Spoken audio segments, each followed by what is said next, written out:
Welcome back to Hooked Up Video and to Rig Rundown, our boating part of our Hooked Up Video series. It's back, it's been on a bit of a hiatus, but we're now back and we've got a bunch of really cool boats coming out each month for all of 2024. And today we have Gawaine Blake, a prolific angler, a fishing guide, and his Stabicraft Ultracab 2250. So stick with us, we're going to take you through from bottom to top, everything that's on this boat and how Gawaine uses it to catch fish.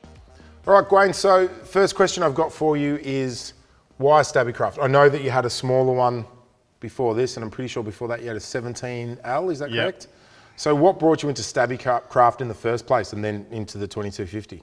Just that ability to be stable at fishing, stable at rest. They anchor really well, and being aluminium, they're a little bit cheaper to tow and actually use on the water as well. Yeah, okay, and that stability is obviously attributed to the sponsons of the Stabicraft, and hence the name, stabby, stable, all that kind of thing. So how is it, let's say, in rough water compared to the time you spent in deep feed glass boats, coming into something that, do you know what the dead rise is on this?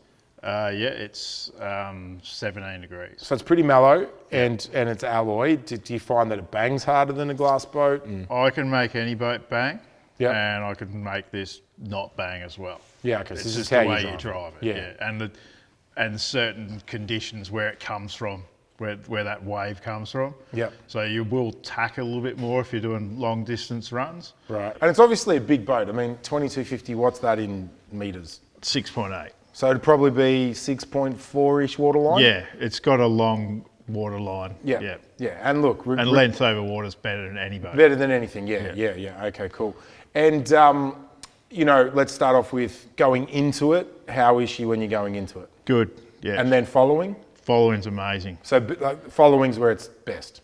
Yeah, and side-on's best too. Side-on's best. Side-on's amazing. Because it's very wide. The front quarter. Which is bad in most boats. In most boats, yeah. But that's the thing it likes the least. Yeah. Yeah, quartering. And it's a wide beam. These are 2.5, aren't they? 2.55. 2.55. Yeah, to the actual outside of the rubber. So do you need wide load signs for towing? No, it's bang on. It's bang on. Yeah. Okay.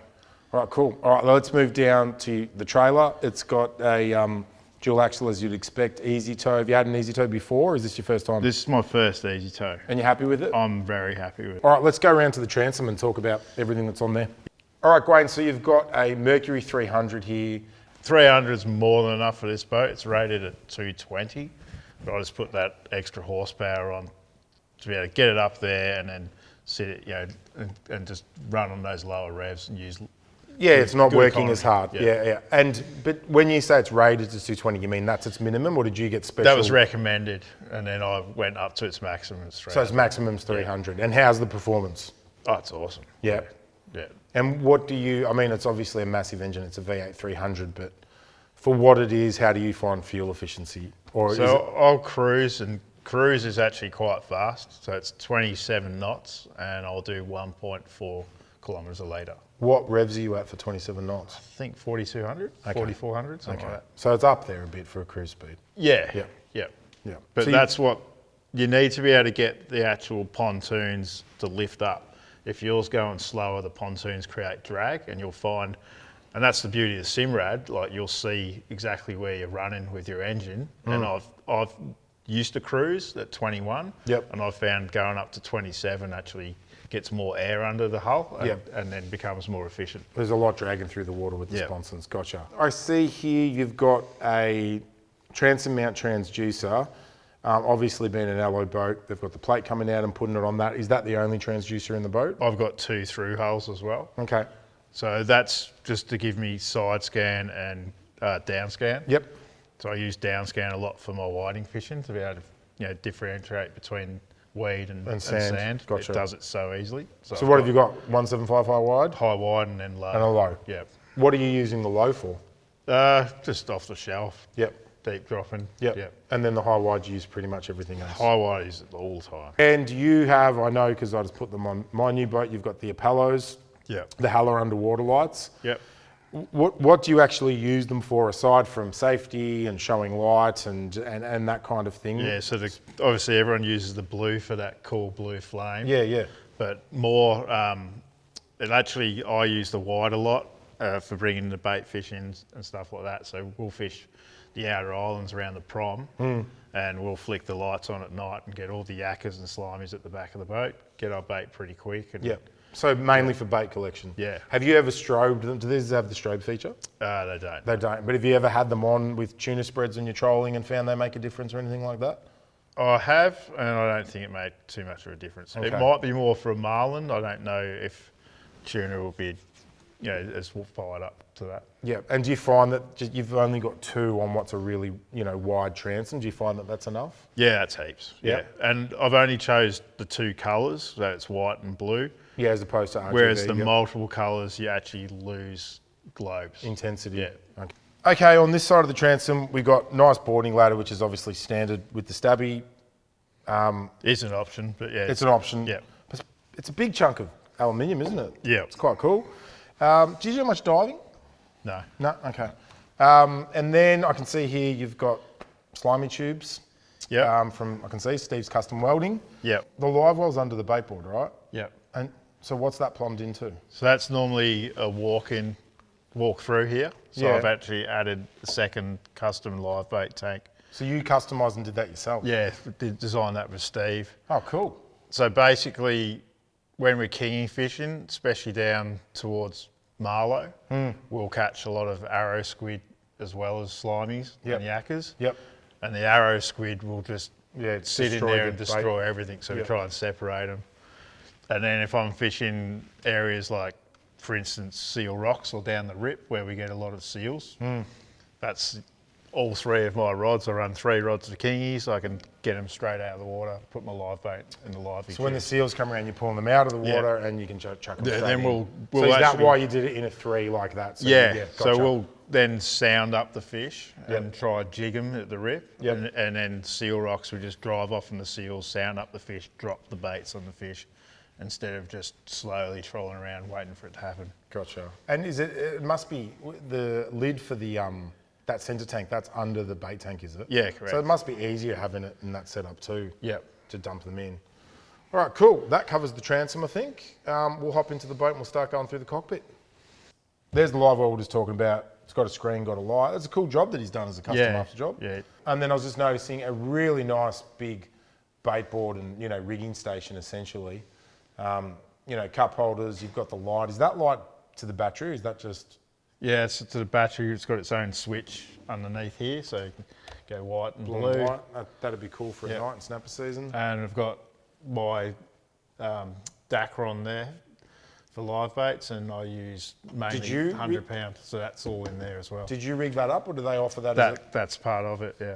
That's really cool. Yeah, it's thought out. It's a really good workstation. You drop your spools down in here. Yep. And then you can just pull out your leader and your Dacron. Yep.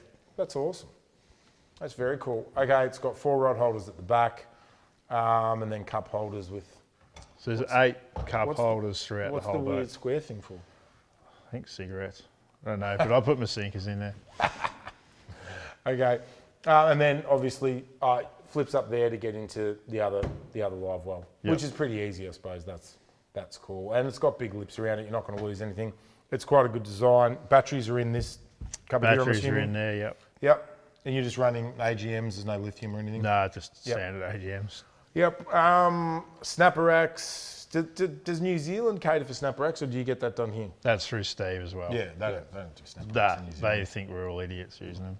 No. But then you go over there and watch them snap rods, so. Yeah. And also, catching snapper over there is easy, I've seen it. Yeah, that's right. Not like you. And there's the flooring, like a U-deck, C-decky kind of flooring. That Stabicraft do that too? Yeah, so it's the Ultralon flooring. Yep. So that comes as an option. I think it's always on the sides because it's obviously a safety issue, non-slip. Yeah, because it's not checker plate or anything, it's full smooth. You can go checker plate floor or the Ultralon flooring. Yeah, and if you find it gives you good grip and everything? Good grip, and believe it or not, it actually insulates a little bit in winter, so you don't feel that. Warmer, the metal will be cold. Yeah, cold coming up through the floor. Now, there's no toe holds around the side. Does that bother you? No, because I just end up leaning against Leaning over, you just get used to it. Yeah. To be honest, the worst part about a Stabicraft is getting a big fish over the side. Because literally 2 of us could be here trying to get that fish over, and the boat will not lean towards that fish. Got you. So it's just coming straight up. I've got a pulley system that I hook in there and rip one up over the side. And there's a bit of there's a bit of room from the waterline down. Yeah. Yeah, like it's higher than the actual freeboard, which is really high. It's a big effort to get a big fish over the side. And these are removable coaming racks? Or I've got them bolted in. Okay, but they're designed to be the ones that kind of move and slide. Is there any particular features about this that you... Oh, it's a big cockpit, but it's a big boat, so you'd expect it's a sizable cockpit. And it's cut off a little bit by your clears, isn't it? Well, I suppose not really, because there's a bulkhead in the corner there. And yeah, like... To be honest, some of their smaller models have got bigger floors. Yep. But I've got the access to walk right around. The front. And then, we're in Victoria. It does get bloody cold and wet. So you want the wheelhouse. So I've got all of that options as well. But did you choose it not just for the wheelhouse? You want to fish off the front as well? I've cast off the front, pitch baits off the front. Yep. Even we'll get, a squid drift. I can take 5 mates out and they're all lined up. And these halo lights that you've put in here? Yeah, so I've just doubled them up. So actually from the factory, New Zealand factory, they're all hella. Yep. I've just doubled it up, put a couple extras in. Yeah, okay. Yeah. So you can just see all in your side pocket where you chuck, obviously. Yeah, it's... brushes and burley. It's a really good boarding thing. When you get to a ramp, you don't have all your lights on blasting around, affecting everyone else's lighting. Yeah, yeah. These are really safe for boarding. All right, so you've got 4 halo floodlights here. Yeah. These 2 I noticed before you can switch to the blue. Yeah, so standard comes with the 2 centre. Oh, that comes from the factory? Yeah. Okay, yep. So I've added the 2 sides. So basically you can fish quite easily under blue and it doesn't spook the fish. Yep. And doesn't blind you and cast too much shadow. For filming and fighting fish, then I can go to the 4. Yep. Yep. Yeah, cool. And one of the good things about halo is the actual low noise, electrical noise. Right. So it doesn't interfere with your sounders and stuff like that if everything's on. Yeah. Yeah. So the other thing I noticed you had was these really cool side lights. We had them on before and we were just doing the first shots. They're awesome. Are they just for when you're netting and gaffing? Yeah, so I call them my fighting lights. Yeah, great. So it's really good for, you got the guys in the back corner, I'm up driving. You can see the line really easily. Yeah. See the fish, there's no shadow.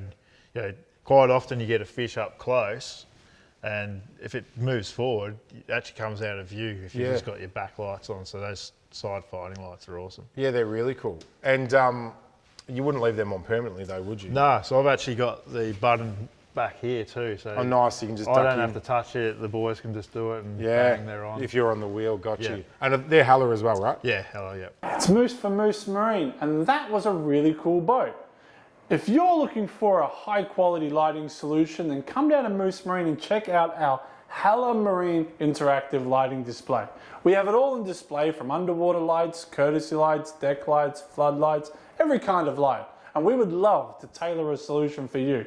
So come down and check it out. For more information, visit moosemarine.com.au. All right, there's a lot to talk about in here.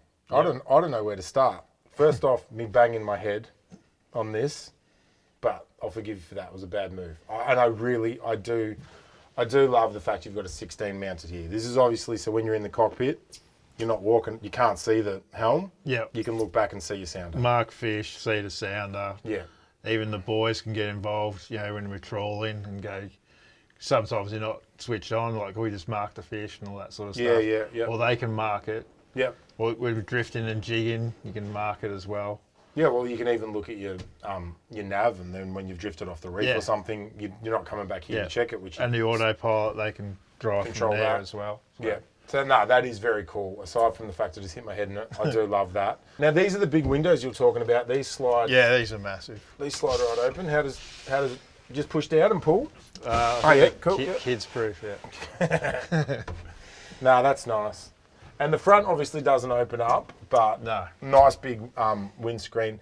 So I'm figuring because when we got here, I was saying the pilot house forward face, yeah. Yeah, but I was saying it doesn't match the boat. It looks like it's squashed down, but now I get it when you come in. It's because they want to angle the windscreen this way to save on reflection and things, right? Yeah, no glare at night. Yep. The thing I noticed too was no sun glare. Yeah. So it's actually cooler. Yeah. And by doing that, it's lifted the headroom up, which is perfect for you because I'm a short ass, but... I'm still not quite there. Yeah. So I'm kind of slouching to stay in here, but that's okay, man. You don't have to stand up straight inside a wheelhouse anyway. Now, geez, I'm trying to think of what else we cover. Up here, you've got provision to mount your Fusion stereo, and it looks like you got what, 2 speakers in here? 4. 4. Oh, yeah, another 2 here. Bulkhead, yeah. It would sound loud in the. Oh yeah. Yeah. Yeah. You've got your Simrad VHF. You're also running AMF. There's 2 aerials up there, so AMF them off this.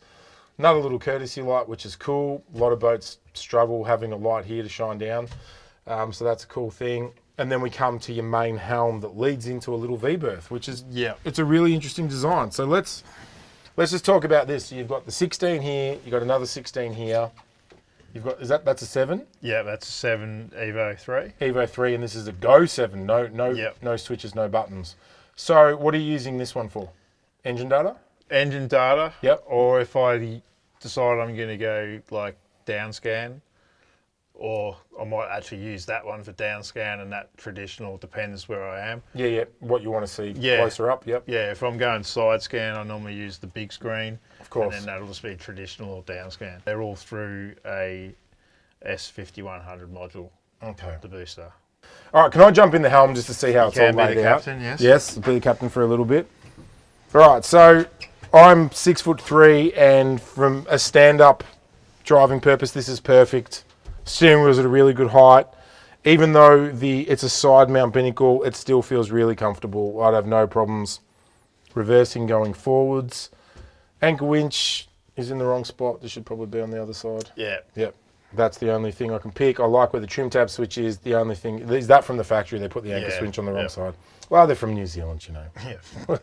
Yeah. These switches come standard from the factory. Yep. These are actually cool. Toggle switches, and they've got built-in labels and lights. I quite like them. Yeah, so red's active, green's inactive. And have you had any dramas with these at all? No. No. And they've got the fuse bank behind them, so you just pull the face off, fuses are there. Yep. And there's a master fuse box behind it as well. Great. And no dramas with these at all. I haven't seen these before. No, they've been fine. Yeah, they're quite cool.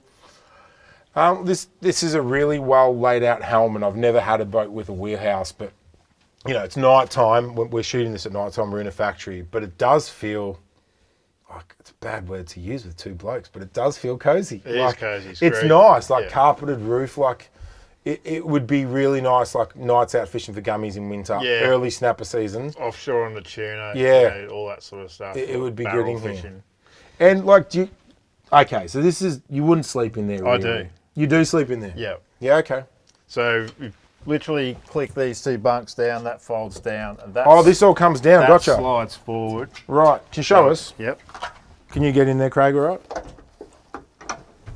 So that all comes down, and then I'll slide forward to there, and that'll hold my legs so I can sleep in there. So is there an infill for the slide forward? There isn't, no. But I just do it that way. You just go over to catch my legs, or you can put an esky there. Yeah.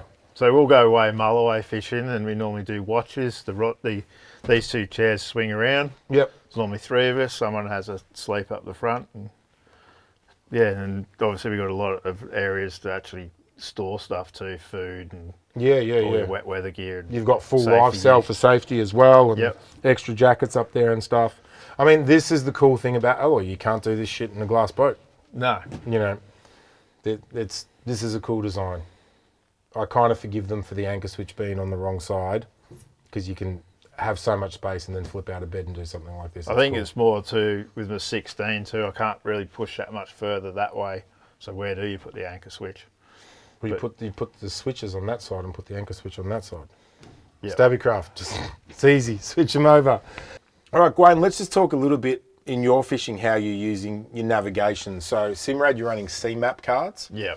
All right, so if we zoom in, this is C-map's relief shading. Yep. But then I noticed I'm on land, get on water, so your colours are backwards to mine.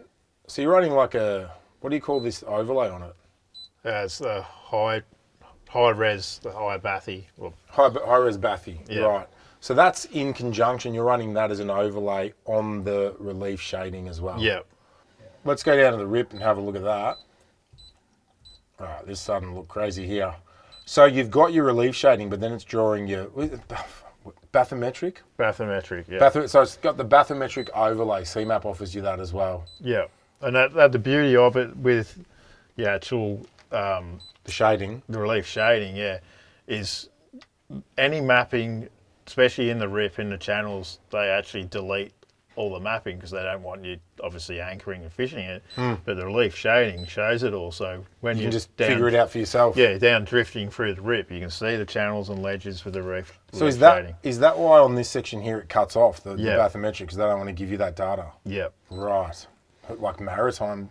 Yeah. Maritime doesn't basically because they just don't want some idiot going down and Fair anchoring. enough, because it's in the shipping channel. Yeah. I mean, and look, the shading's awesome, but from a distance, if you're just having a quick glance, you could go, oh, look, okay, it's 21 over here, or there's some nice contours over here, or look, it comes right up over here. Yeah, it's really cool. Well, for instance, if you're running downriggers, you'll actually see the pinnacles, and you can tell the driver. You can don't go near that. Don't go pinnacle near that. 'cause, Yep. You know, we've got downriggers set at that height. Yeah. And in the rip, it's constantly changing depth from 20 to 50 really rapidly. Yeah. So that's quite cool. Okay, can we? Do you have any screenshots you can show us how you're using your sonar? Yep. Like for example, let's just like, do you have anything with your 175 high wide, like Port Phillip snapper or anything? I don't have snapper at the moment. I've got tuna. I've got bait fish. I've got kings. Yeah, show us some king stuff. All right, Awesome. so this is the beauty of it. I can take screenshots and then download those screenshots and don't have any reflection. This is great for articles and stuff. The screenshot here. We'll start with that one. View. So that's tuna on the trawl. Yeah, right. Schoolies. Yep. Yep. It's called tuna. Obviously.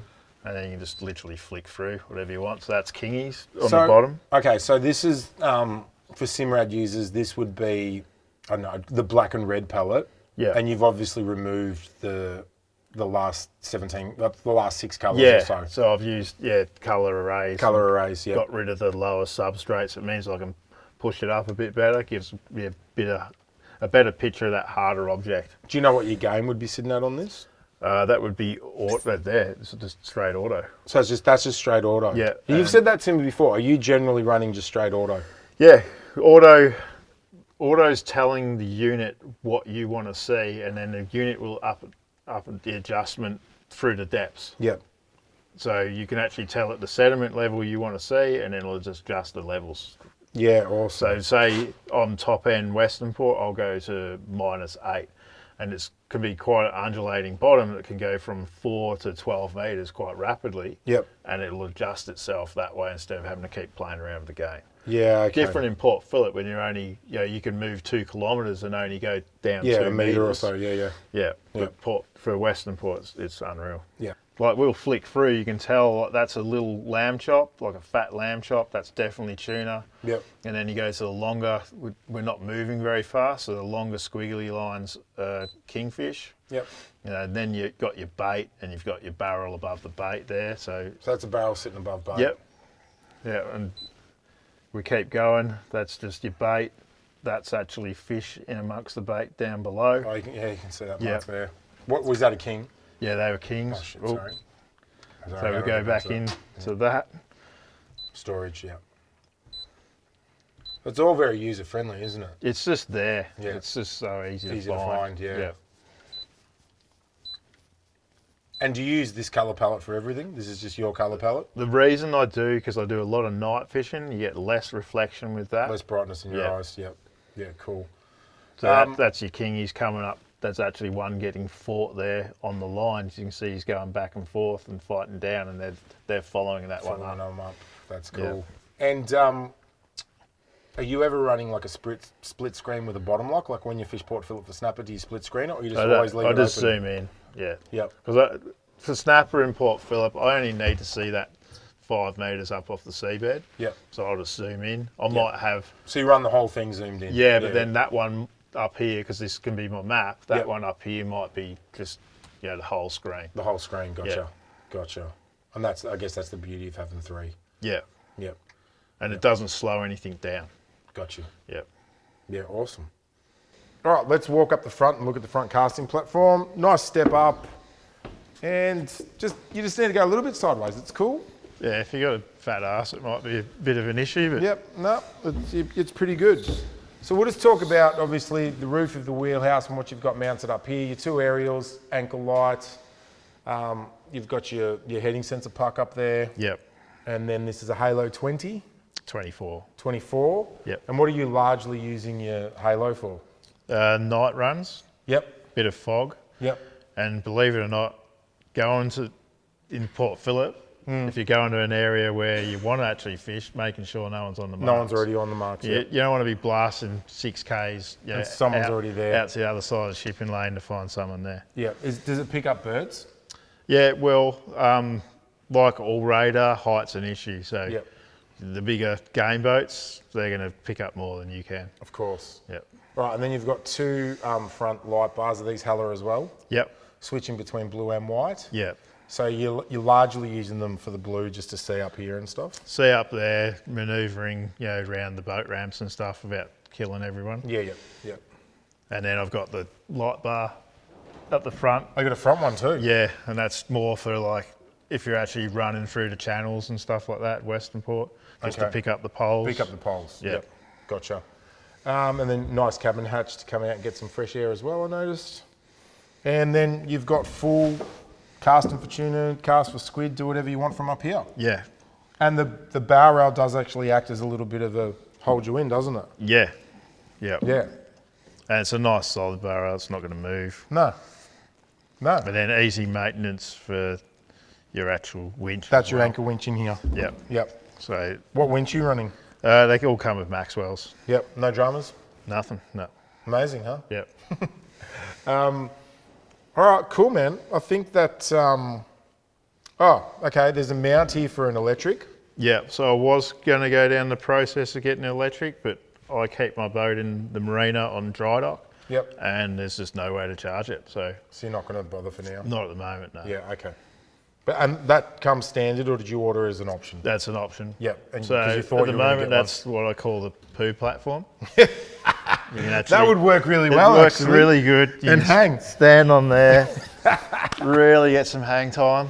Yep. The water would act as a natural bidet if you were going up in the in the You swell. just wear a hoodie with the dunny roll in your pouch. Can you Works a stand up treat. on this or not? I have for tuna spotting, yeah. You have, yeah. Yeah. Because it's somewhat a bit of a tuna tower, isn't it? Yeah. Yeah.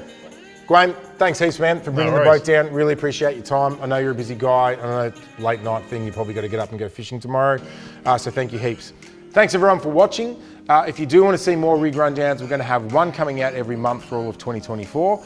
So hit the like and subscribe and hit the bell so that way it notifies you when there's a new video coming out. We've got some very cool boats coming up. We've got Thomas Pinter's Bluefin. We've got my new boat. We have an exclusive boat I can't tell you about mine just yet. And a heap of other really great boats and outfits. We're doing some small boats, we're doing some big boats. It's going to be very, very cool. So stay tuned, watch, pick up Hooked Up magazine from your local tackle store. Thanks heaps for watching.